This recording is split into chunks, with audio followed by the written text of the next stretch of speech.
Thank you so much, Margot, and thanks, Livia, for being here as well.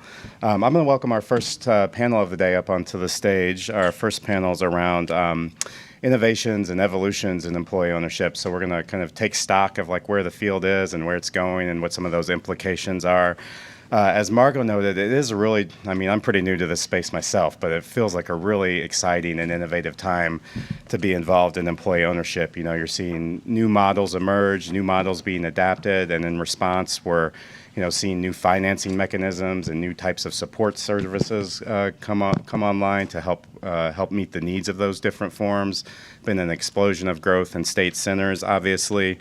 And I think therein kind of lies the beauty of this concept of employee ownership, right? Is that it doesn't just mean one thing. I was thinking a little bit about it last night, and I kind of think of employee ownership as like this kind of Swiss Army knife, right? Of that can be used to solve a number of different problems. So my wife and kids and I go camping quite a bit, and my wife doesn't let me play with the knife because she's worried I'm going to hurt myself. But I see her get it out, right? And a Swiss Army knife, has a corkscrew, it has a can opener, it has a saw, it has scissors, it has big knives, it has small knives, all used to be solved, used to address different problems when you're out there in the wilderness, right?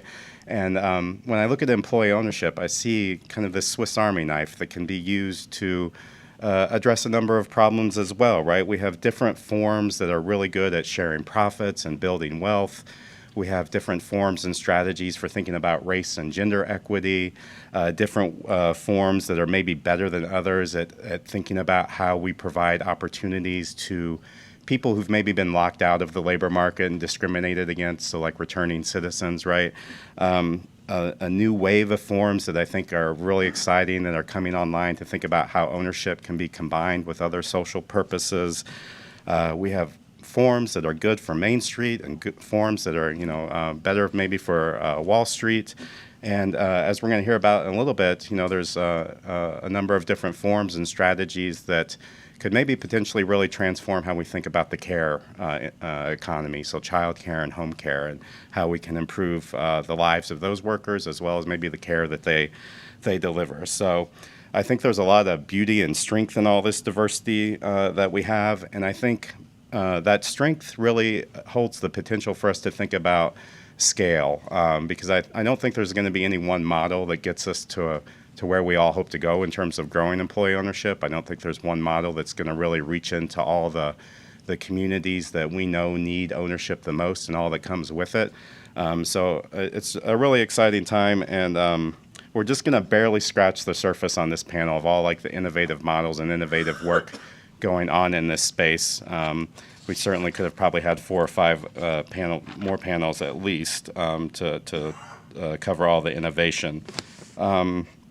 So let me introduce our great panel and let them dive into it. And let me find my notes so I don't get anyone's name wrong. So we're going to start on the very far right of the face many of you know, Corey Rosen. He's the founder and senior staff member of the National Center for Employee Ownership. We do have more copies of his book out there. It's a great book, whether you know a little or a lot about employee ownership. I hope you'll pick it up. Next to him, we have Chris Cooper, who's the director of our oldest state center of employee ownership out of Ohio. Great to see Chris. And then we have Aki Soriano Versosa, who's the executive director of the Filipino Workers Center and an executive fellow with the Rutgers Institute. Next to Chris, next to Aki, we have Chris Adee, who's the co-chief executive officer of OwnersEdge, an ESOP holding company. And then a face many of you also know, moderating today's conversation is Mary Josephs, founder and chief executive officer of Verit Advisors. So I'll turn it over to you, Mary. Thank you. Really appreciate it. And thank you to Rutgers and the Aspen Institute for assembling this incredible forum for conversation on expanding worker ownership. You are right, Matt. This conversation that we're having with this incredible panel could take all morning, but there's other exciting things to talk about, so we will try and be as succinct as possible and are excited to seed and share some ideas that are really working.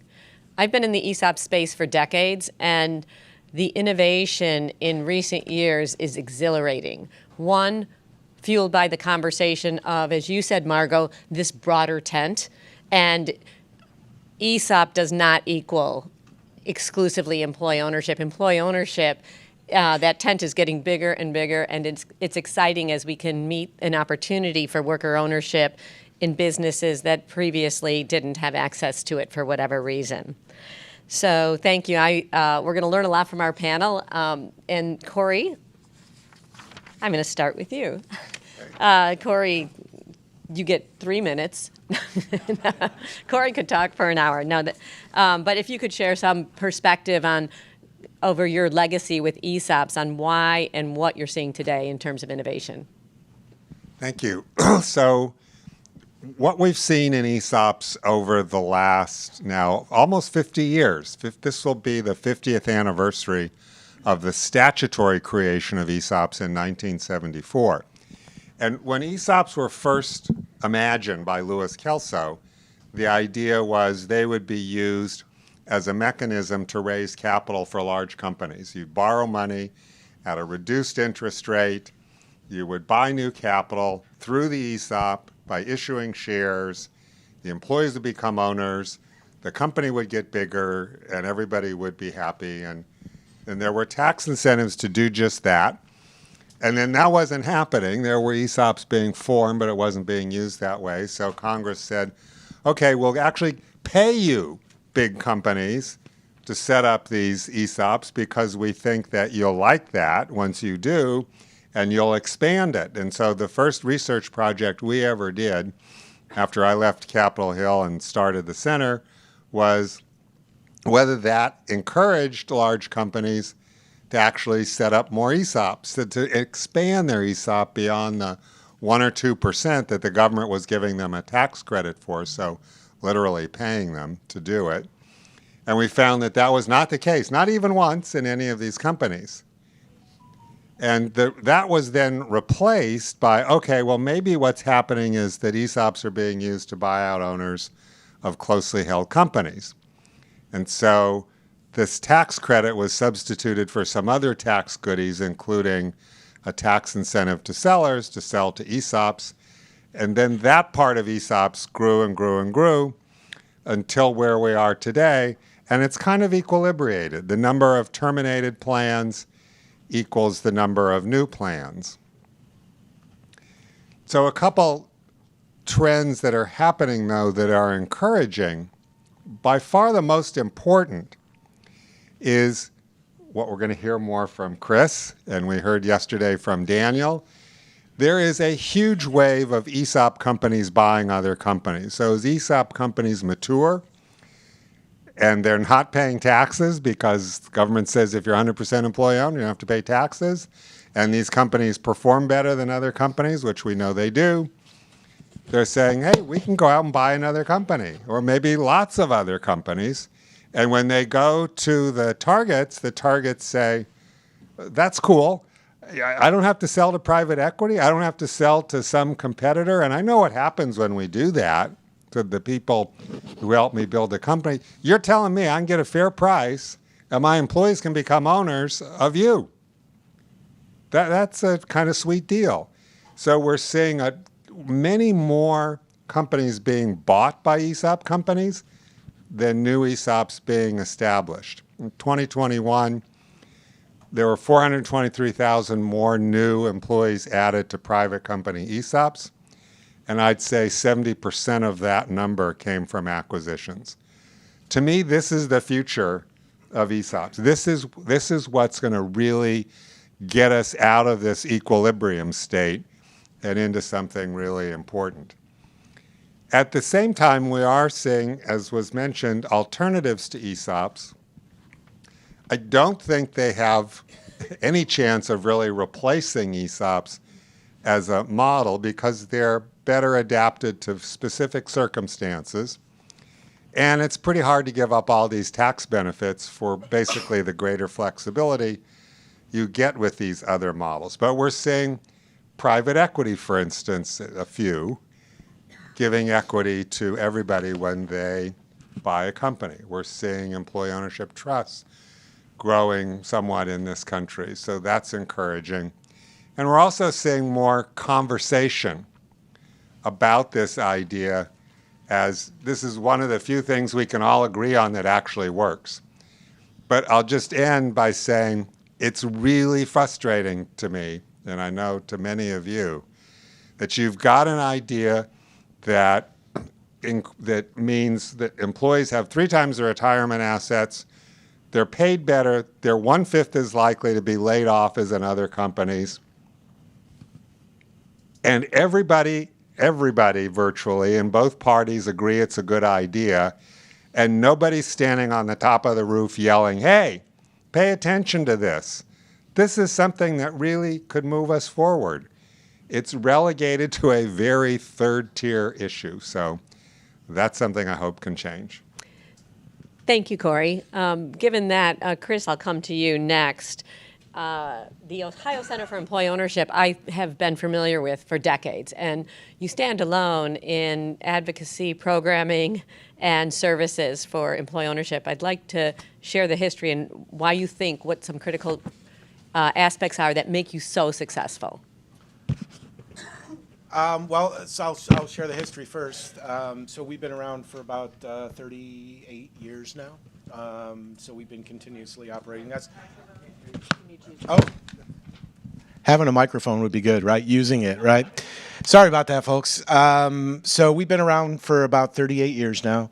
We're going to have our 38th annual conference here on April 18th. We're going to have about 400 people joining us in Akron, Ohio, for that. So our basic focus is kind of 3 major areas. I call it the 3-legged stool.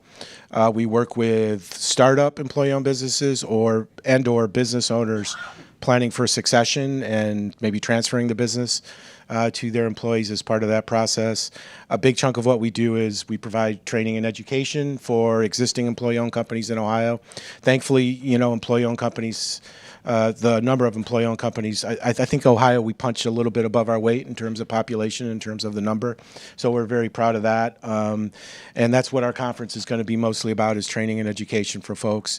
Exciting for us is that as we go through each conference, it's more diverse in terms of its content. So we're going to have, it's very ESOP heavy because that's most of the employee-owned companies are ESOPs in Ohio.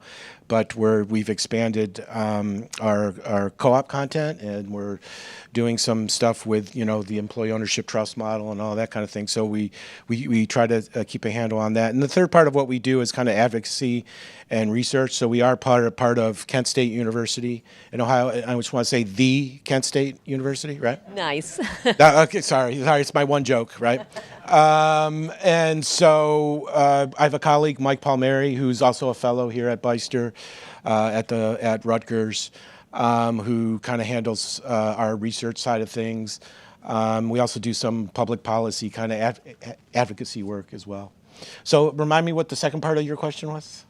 I was why you've been so successful. Yeah, well, I was going to say that people say, how have you been so successful? And I always feel that I get up every day realizing it's still a struggle to keep the doors open and keep doing what we do.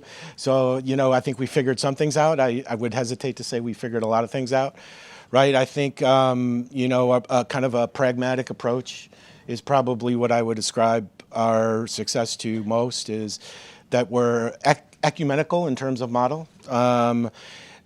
We work with anyone and everyone.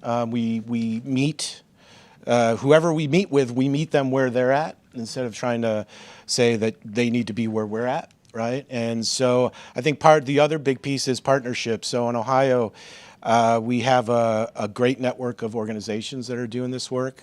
We've started with other organizations, another organization called OWN, which is Ohio's Worker Ownership Network, is what we're calling it. And so that includes Co-op Cincy, Co-op Dayton, Evergreen Cooperatives, the Ohio Cooperative Development Center at Ohio State, a group called Cleveland Owns up in Cleveland as well. So we've created that network to kind of help us do work. There's lots of work to do, right? None of us can do it all. And so we've got a great network of service providers, the professionals that really, while I'm sleeping, they're out doing deals, right? And so they're building the infrastructure as well. So they're a huge important part. And I think a lot of it is the magic of the companies.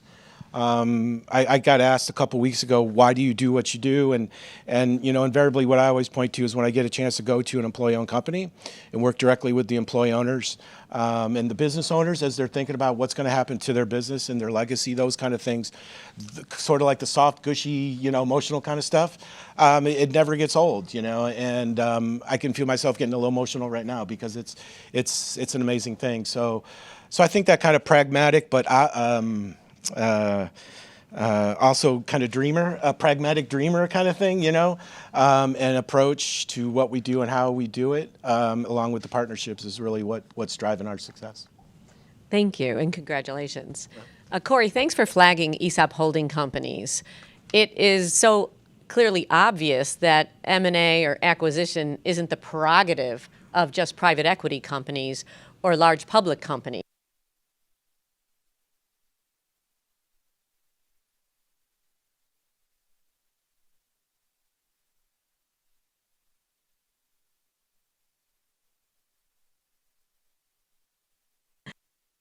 It's you. It is me. Okay, so growth through acquisition is a tried and true across the capital markets as a way to drive share value, diversify, and grow. And what you guys have done at OwnersEdge is, I think, so exciting in Wisconsin, and starting with one at a time and building a team and a strategy and leadership around it. So could you share more about that journey? Sure, I'm so excited, and thank you for the opportunity to share our story this morning. So OwnersEdge is a holding company. We are 100% owned by an ESOP. Today we have 5 portfolio companies, operating companies in our portfolio today, and our current intent is to acquire up to 5 more companies. Our legacy company is CCNN. They're a cabling infrastructure company. They became 100% owned by the ESOP in the late 90s. So we have a very mature ESOP at about 25 years.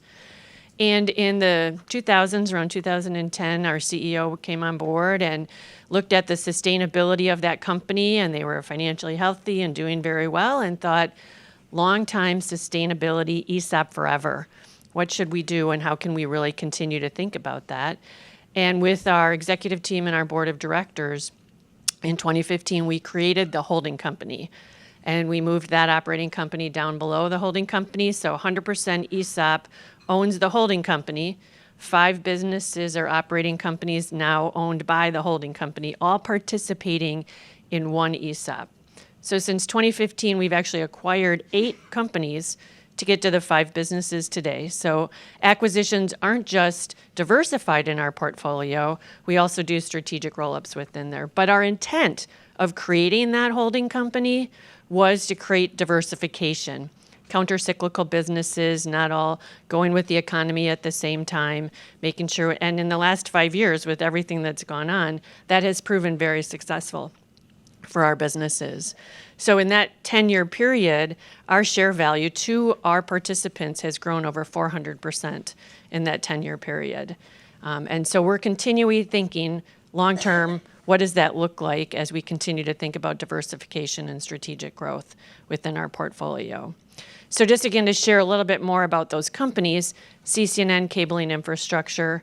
Baycom is a mission-critical communication company. They provide two-way radios, Panasonic Toughbooks to public safety and make sure that and we're all based in the Midwest area, mostly within Wisconsin with 1 or 2 businesses in Minnesota. Our third company is QComp Technologies. They're a robotics integrator.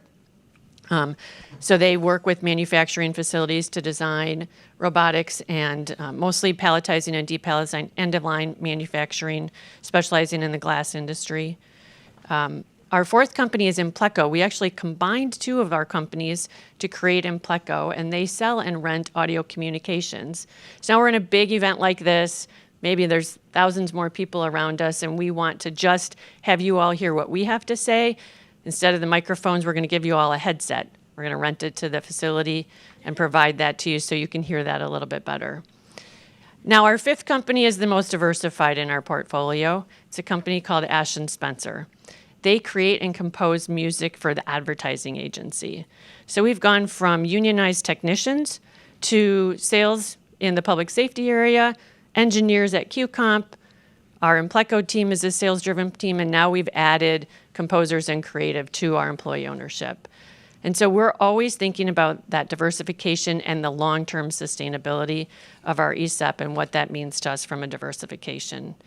And one of the things that excites me the most as I think about what we've been doing over the years is that growth and wealth creation that we're doing for the employee owners. I've talked yesterday with several people, and we think about, and many other employee-owned companies, and our generation coming in is thinking a lot about, well, how much money am I making today? We bring a new employee into our company, and they aren't thinking retirement. So we talk about wealth management and how we're helping them to grow their wealth. And the first year you join the company and you're thinking, I don't know, I didn't get a contribution yet. I got to wait 12 months to get into the plan. It's year 2 and 3 when this really starts to become meaningful dollars for those employees. And so it's really working with our communication plan, our communication committee, to educate our employees on what that means to them, what it could mean in 10 to 20 years from now. And so that really excites me about how we can really educate our employees on that wealth building and thinking a little bit more into the future, even though it might not be their retirement in that final stage, but really thinking about that wealth management. Thank you so much, and congratulations. Thank you. All right, we're going to move over to California and hear from Aki. Aki? Yes. Okay, Aki. sorry, Aki. The home care sector, or sectors with minimum wage workers, and the opportunity for retirement savings is so desperate in that particular community or sector. So you have come up with a very innovative way of bringing more good jobs to this particular demographic, and I'm really anxious to hear more about it and share it. Well, I'm happy to be here to share it. My background is more in our organization, Filipino Workers Center. I was president for a long time of the National Domestic Workers Alliance, is coming from the worker organizing perspective and how we're transforming an industry for better jobs and dignity on the job. So we've had to do a lot of policy work, a lot of organizing, leadership development, but I'm really excited about how worker ownership and the co-op has come in as a really important strategy for how we're transforming these industries. For a long time, we've been fighting and helping workers to get back wages. This is an industry that is plagued by wage theft. To give you an idea, we have commonly workers who are working for less than $3 an hour with no overtime, working 24-hour-a-day shifts. And many who are doing this job in California and across the country are also immigrants in the industry. Part of the issue is that we have a population that is aging here in the country. Every 8 seconds, someone turns 65 as the baby boomers are hitting retirement. So we have this huge need. Most people want to age at home and in their own communities. But we have a workforce problem because we have a lack of good jobs to really bring people into the sector. So with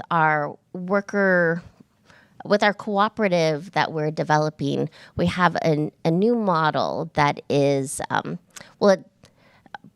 parts of it have been developed over the last decade of an LLC cooperative where workers are earning as owners, not as employees, that creates an inclusiveness for everyone who is doing the jobs in this industry, no matter their immigration status. So we have built and we incubated a home care cooperative called Courage Home Care in Los Angeles that's been operating successfully since 2015. But now we've embarked on building a scaled model. The LLCs can only get so big and meant to be manageable and for other legal reasons. So now we're creating and using a secondary cooperative and actually even a tertiary cooperative structures to create, in a way, a kind of franchise, but not a franchise, where the LLC cooperatives, the local cooperatives, will be member owners of a secondary cooperative.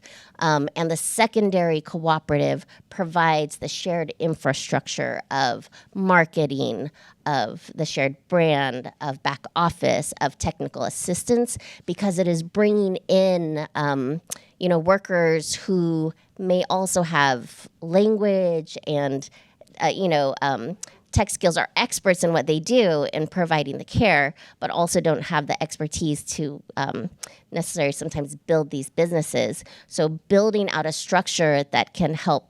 We have a whole academy as well that helps to grow their own skills and build a structure that already has a lot of best practices, systems that they can be trained into, so that each of the local co-ops can really get off and running and build a viable business in their local market as a part of this larger scaled model, so that we can really make an impact on a larger level in this industry. And once we conquer California, we'll bring it, other places, into other parts of the industries. And I think what's really exciting is that it's a model that is helping to transform jobs. I don't think cooperatives have been as much used in low-wage industries, right? To really transform. Not only we need unions, we need organizing, but this is a way to actually create the jobs and what we want to see in the industry, instead of just fighting the bad jobs. Thank you so much. We can't wait to get you to Illinois. Corey, the NCEO has grown extraordinarily over the decades that you've been affiliated. And in a few weeks, you have a sold-out conference of 2,300. Well, we would have if we'd had space. 1,900 is all we had room for. Okay. So what are you excited about in terms of growth opportunities? And thank you for your continued vision and thinking through ways to continue to grow. So, for us as an organization, of course, we want more ESOPs. If you're not a member, then you can help us grow by going to nco.org and joining. That would help us grow. We're different, I should say, for those who aren't familiar with us, we're different from typical nonprofits in that I never wanted us to be funded by charities or foundations, so we never sought that money. We operate like a business, and we've actually been successful in that term, so we've grown quite a bit. But I really would go back to what I said earlier. The growth opportunities for this movement, and hence for us, is really ESOPs getting bigger. And of course, more ESOPs would be good, but the big opportunity, the supercharging opportunity, is going to be through the sorts of things that Chris is doing, because it's such an attractive opportunity for the companies who are being bought. And it would be really helpful if there were more financial systems that were supporting those kinds of acquisitions, particularly acquisitions of a larger scale where financing might be needed. So the idea of an employee ownership bank, or we were hearing yesterday about the Employee Equity Investment Act. I think if these kinds of innovations in finance can succeed, that we'll see this movement grow substantially over what it is. And the other thing that I think is a real opportunity for growth is I want to emphasize what I said yesterday, and I hope some of you will take to heart. You heard about these state programs like in Ohio. Ohio started because one guy decided that this was a good thing to do, and he made it happen.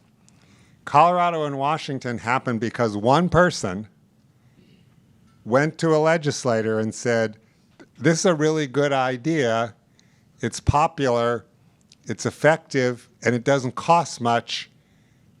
How about introducing legislation on this? Now, to be clear, it's not simply a matter of getting an idea and then it passes. It's a lot of work. But it starts with that. And all of you have the opportunity to do that. Go find your legislator. Go find somebody on the appropriate committee and say, here's a really interesting idea. Take somebody from a local ESOP company with you to meet with that legislator, preferably someone in their district.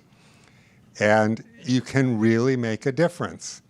It all happens because one person gets started on it. So I hope some of you will take that to heart. Go ahead. Actually, I would love to carry off of that, Corey. You and I have had several conversations recently about the acquisitiveness of ESOP. So the concept of an ESOP acquiring another company or an ESOP-owned business acquiring has been around for a long time. ESOPs haven't, but this idea of a diversified holding company seems to be really taking much more attention recently. I mean, we've been around for 9 years. Some of you may have heard of Houchins. They're one of the largest diversified ESOP holding companies in the country, and they've been making acquisitions for many years too. We are focused on middle market, so our whole strategy really looks at continuing to grow employee ownership. A lot of you who are doing research and understanding that, and the NCEO is thinking about number of ESOPs in the country, and we're thinking number of employee ownerships. So we want to continue to grow employee ownership that way. And looking for those right fit companies that are going to fit into an existing employee ownership culture is really important. Obviously, we need financially healthy as we're continuing to think about long-term sustainability in that process. Culture is key. The other thing that's a growing trend in the industry is the idea of ESOPs acquiring ESOPs. This is something I've been talking with our associations and our professionals about for quite some time now because it becomes very complicated. Going out and acquiring a company that exists today from a seller, yes, we need some financing for it. They might need a seller's note. M&A gets involved. We can do that. But now bringing ESOPs together to prevent that ESOP that's been around for 5, 10, 15 years, didn't do succession planning yet. Now they're like, well, the CEO is getting ready to really move on this time. The board doesn't have another leader in place. Let's not get PE involved to buy that ESOP that now needs to sell. And the first round, all those employees get a payout, but that's a short-term process. We didn't think about the long-term sustainability of that employee ownership, that ESOP. So really, the idea of bringing ESOPs more together and getting ESOPs to merge with each other is a really growing trend that we really are focusing in our associations to continue to grow that employee ownership and keep the number of employees in ownership growing within the community. So just something that if you can tell, I'm a little passionate about when it comes to that area, and really advocating for continuing to have that type of a culture. So at OwnersEdge, we think about, we all have the same dream. If you go out to our website, you're going to see it's all about the American dream that each one of our employee owners will have at some point in their life, but we're different companies within that dream. And so we keep all of our individual cultures intact and want to continue to grow our businesses and bring more employee owners together. Thank you.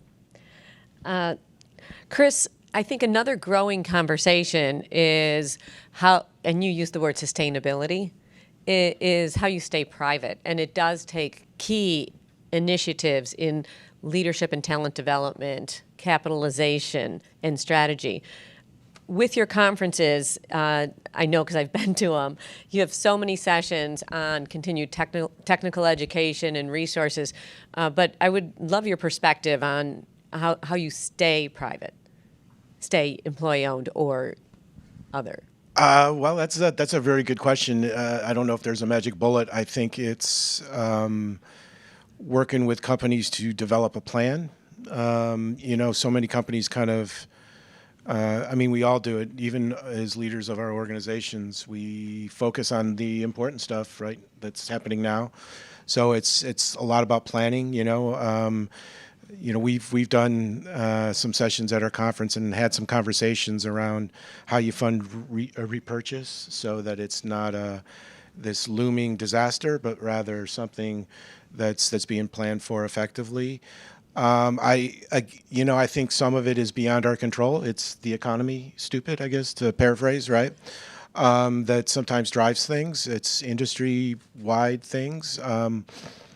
But and I think there's a culture aspect too, right? The longest lasting ESOP companies we have in Ohio, I think, have done that because they built an amazing culture that feeds on itself. It's a what do they call it? A self-feeding loop, or kind of thing, right? And so a lot of those good things keep on happening, right? And people, they have the internal capacity to react effectively to COVID, right? Or all of those kind of things. So again, I don't know if there's so many. When I was looking at the topics for today, so many of these things have multifaceted answers. I don't know if there's a single piece, right?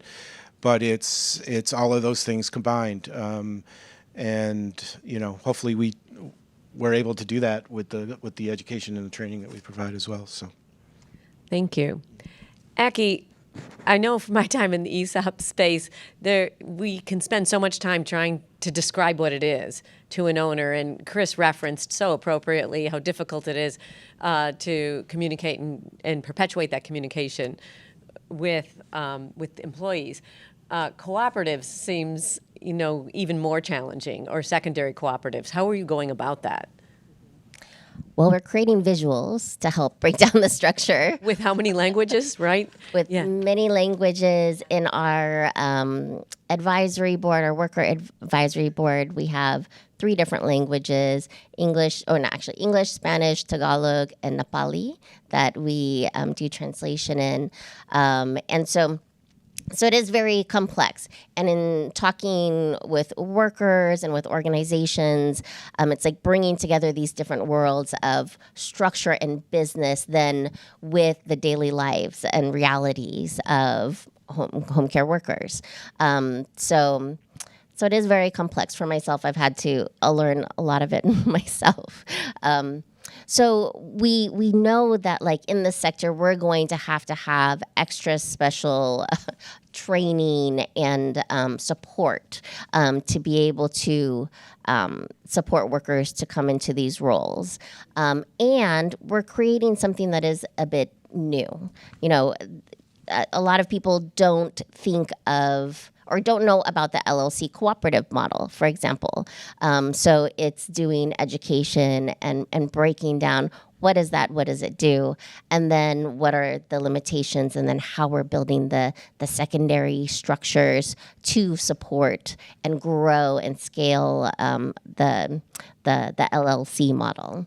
And then what also is more complicated is how it fits in with other things that we're doing, like developing and leveraging workforce development dollars to do the training and do actually education about cooperative governance and how to be a worker owner integrated with the skills development, and doing on-the-job training through a cooperative, so that you're not only getting the experience of doing home care, you're also getting the experience of being a cooperative owner at the same time.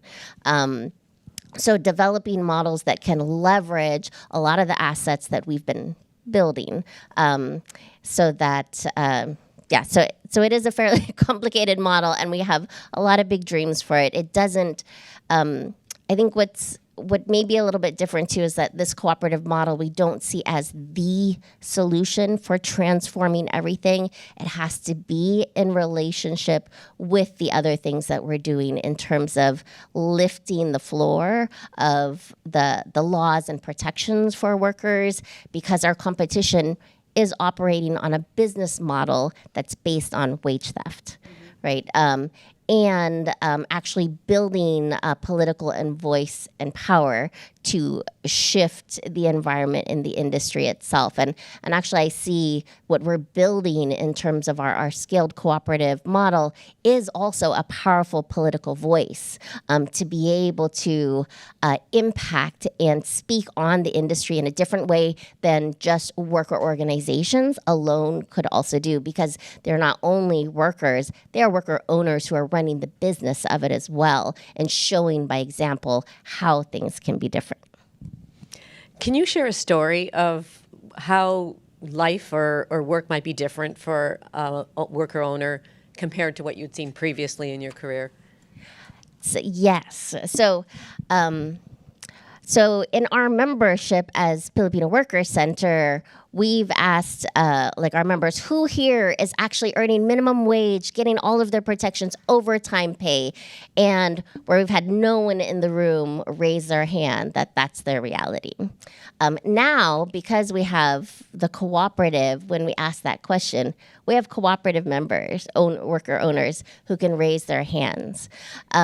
So for example, one of the member owners, Fatima, she's working in the private industry through an agency, home care agency, was working 5 days a week, 24-hour shifts straight through, 5 days. And when she came to the co-op, for a time she was working 3 days a week. During COVID, it had to be 24 hours. We try and shift so that people aren't working 24 hours, but during COVID, that was necessary. And what she was earning working 3 days a week in the cooperative in 1 month would have taken her 3 months in the private home care agency working 5 days a week before. And she has dental and vision. She's actually able to take paid days off because the power dynamic also in the private sector is like, it's very hard to actually, even though you have the right to, hard to ask for your paid day off because of the dynamic, because maybe they just won't ask you back, if you're asking for your paid days. So it shifts actually the power dynamic because they are the worker owners that they can then take their paid days off. They have holiday pay, and they actually have, they're running it. They're seeing where their money is going. It's not just going to an owner, but it's actually, they get to make the decisions together. They also build care teams together, which is very different. They're kind of just like thrown out there, usually in the private market, but in Courage, they're building care teams that actually then creates like, a space where they have a community that doesn't only improve their own quality of life, it improves the quality of care as well that they're providing to the client. Very exciting. Thank you. Chris, you had mentioned. Gentleman has a question. Oh, sorry. He's raising his hand. There we go. Oh, Mr. Keeling. I just wanted to throw in great panel. The 3 C's are amazing. They're talking about something that's bothered me a long time. Visited 592 ESOP companies in my career. Yes, some were sick puppies, some were fake, some were no good. The vast majority were overwhelming. And so many of them, I've talked loud anyway, so many of them don't exist anymore. Now, some of the sick puppies went away. That's fine. But many of them were good companies. And the repurchase obligation would drain their ability to make the capital improvements in the organization, the mechanical things, expand, et cetera, et cetera. And the ESOP terminated, went away, because they couldn't handle the financial demands. All 3 of the C's brought something forward, especially Chris and Corey, and Greg. They must have our nation, if you're going to be dedicated to an amazing, wonderful way to improve the income, improve the lifestyle of most Americans who work, that become employee-owned, the repurchase obligation issue, those companies have it grow and grow and grow.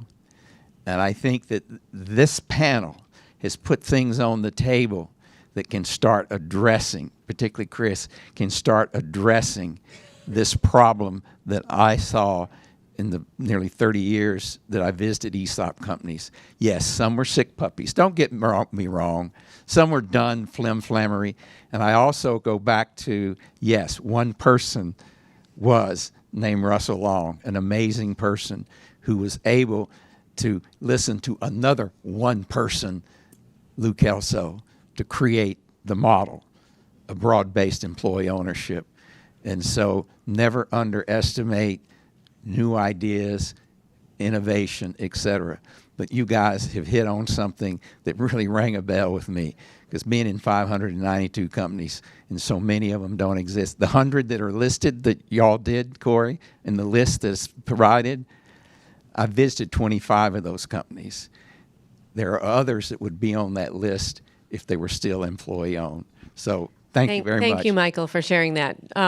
Jen from Hypertherm, when you spoke yesterday, one time when I visited Hypertherm, one of the executives said, Mary, if we don't grow, we die, because as your expenses go up, just inflation and whatnot, your margins are going to shrink. So companies are paying attention to it. So thank you, and thank you guys for paying attention to that. There's a question in the back there. I had a question for Adee. So thanks for your time. Yeah, because everyone else will be in the breakout. Low-wage workers and black and brown workers in particular could really are needed. This movement is needed for them in particular, and so I really appreciate you know, the groundbreaking work you're doing there. I had a question because we started to do this kind of work in farm labor as well, and so similar sort of circumstances of highly exploited marketplace, you know, wage theft, all the same issues that I think your workers go through. And so one of the challenges was just that you're in a market of bottom feeders, right? And you're competing with those bottom feeders. So our workers, the challenge was, you know, they had to move around a lot to get work, right? They've got 2 or 3 different employers, and they follow the work. So the loyalty to the company, the EO model is interesting because if you get loyalty to the company, then you can build up a system that actually like addresses a lot of the inequalities, but then also provides quality services to the market, to the farmers.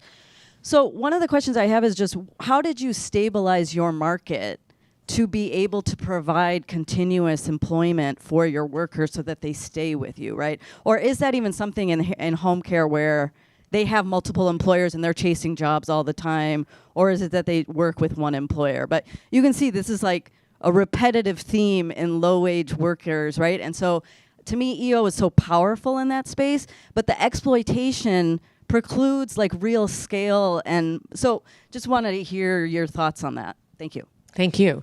Yeah, definitely. So it is something that we do still deal with, right? And so part of it is making the model and the business right now work for the current conditions of the market, which means that we're also only going to be able to serve a certain part of the market that can actually afford to pay our co-op prices that provide the good jobs.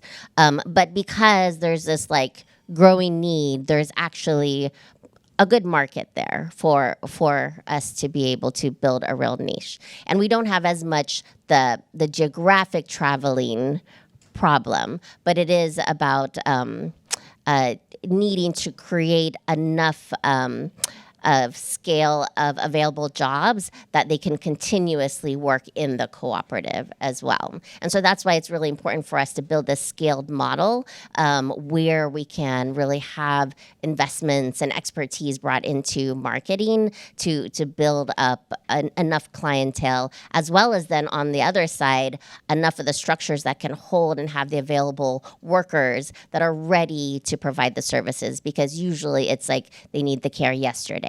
Right.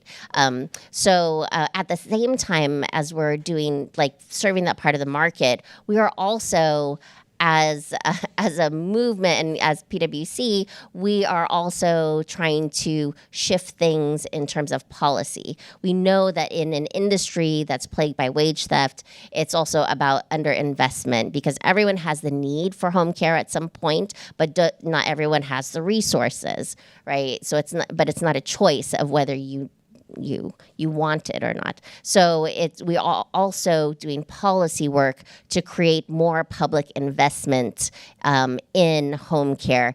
That's another reason why I'm in DC this week, because we are also working with the current administration about federal investments, as well as in California, we're building out a campaign to build a new public benefit of social insurance to address the the issue of affordability.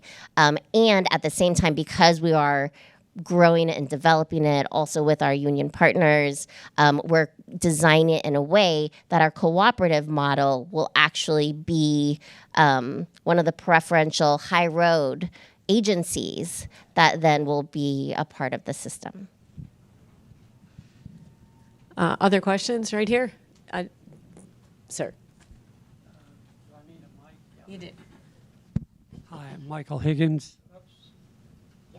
Hello. Yep, it's good. Okay. Michael Higgins. I was at SAIC for many, many years and then ran the Foundation for Enterprise Development for other years, but that was a long time ago. And when, I come to these meetings and I hear these wonderful things going on, but I'm most interested in growth. It seems to me that, Corey, there still hasn't been a lot of growth overall in the number of EO companies and the the impact on the economy. For example, what is the total of revenue of all of your companies combined, and how many people are involved? And Corey, I'd like, if you can, a guess about the same thing. Just how many employee owners are there today, and what's its relative size to the economy? So it depends on how you count it. So if you look at every employee owner who owns stock in any kind of way, excluding the owning stock through 401k plans in their company, it's about 25 million. So that includes people who are in employee stock purchase plans, who work for companies that give everybody restricted stock or stock options, includes ESOPs, and then some of the smaller iterations on this. So that's a pretty big number. If you look at the number of people, about 25 years ago it would have been smaller, but for the last 10 to 15 years, it's been pretty stagnant. And if you look at private company ESOPs, so arguably the most impactful form of employee ownership, that number grew till about the early 2000s, then it leveled off, and now we've started to see what could be very meaningful growth to now about 2.5 million people. But 2.5 million out of a private sector workforce, I think of it's about 110 million or something. So you're right, it's still a tiny percentage of the total economy, and it's difficult for ESOPs to compete with larger market forces, particularly the growth of private equity, which may become larger than public markets in the not too distant future. And so that's a totally different model, and that model's growing very quickly. So there are real challenges to getting where we need to be. We're a long, long, long way from where we need to be. And yet every little bit helps. So we are a middle market company, right? So we started at 25 million with about 135 employees. Today we're about 125 million with 350 employees. Do you have any idea what fraction of your state's economy? I don't off the top of my head, no. But there's many ESOPs within our community. There's a lot of ESOPs that we work with on a regular basis within the state of Wisconsin. Several more questions. Ellen, I think you have the mic. The talking stick. I do. Someone handed it to me. My question is also for Adee, Ellen Frank-Miller. So I have done research and work with other home care agencies, and one of the things we hear all the time is, well, we can't pay them more because that's what Medicare reimbursement rates are, and that's what limits our ability for wages. So I was wondering, it sounds like when you say you have a niche market that can afford it, can you talk just briefly about kind of how you've addressed this limitation that either is a legitimate limitation or a really nice excuse that we hear from other firms? I mean, that's a reality, especially because for other home care cooperatives who primarily work with their state's program, Medicaid-based program, and that there actually needs to be higher reimbursements through those programs. So those are real and actually need to be campaigns to advocate around. We're in California that also does have like a concentration of like markets and demographics where we can actually make this work. It may be less doable in rural, like we're starting in the urban areas because that's where we have the biggest markets that we can actually compete for. And in California, we actually, our Medicaid program is in-home supports and services that doesn't have an agency model. So it just goes directly to the provider. So as we expand, that's why we need to also grow the program so that we can also include how our model into it. So it is a real thing. I would say it's not just an excuse. We need more investment overall in home care so that everyone can afford to pay workers what they should be paid. And that definitely happens co-ops. In a lot of the co-ops now, they have to for long-term sustainability, ones who are working with their state programs are having to diversify so that they're also doing private pay as well as the Medicaid reimbursements at the same time.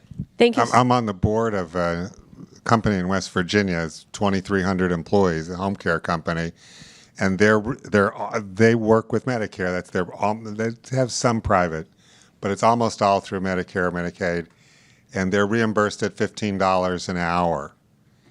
And they can't, so what can you do if you're in that situation? It's very frustrating for them because they want to pay people more, but there's just limits on what you can do.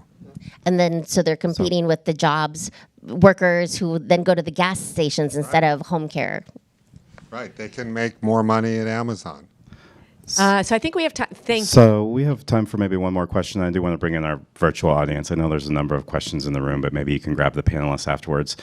Quick question for Chris. So one of your companies is unionized, and we had a question come in about how unionization works with ESOPs and some of the challenges and opportunities that you see there. Sure, that's a great question. And actually, it's the original company that started the ESOP back in the late 90s that is the unionized workforce. And so they have always participated 100% in the ESOP plan as well through that process. Granted, they have a collective bargaining agreement, and we negotiate with them every year. And the ESOP has just been part of that process for them.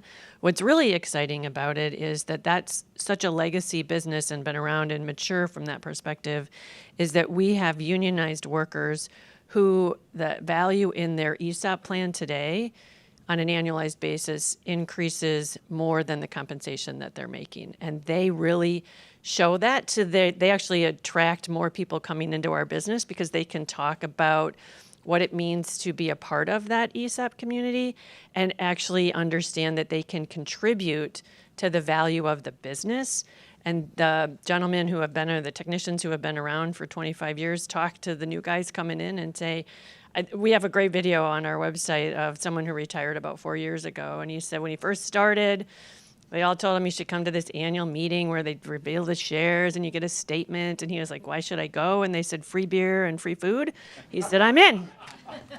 So he started going to the meetings, and now he's retired and literally living out his American dream based on what he was able to earn over the course of the period of time that he worked for the business. Thank you, everyone. The panel is around for more questions. Corey, Chris, Adee, and Chris, thank you. This has been extraordinary.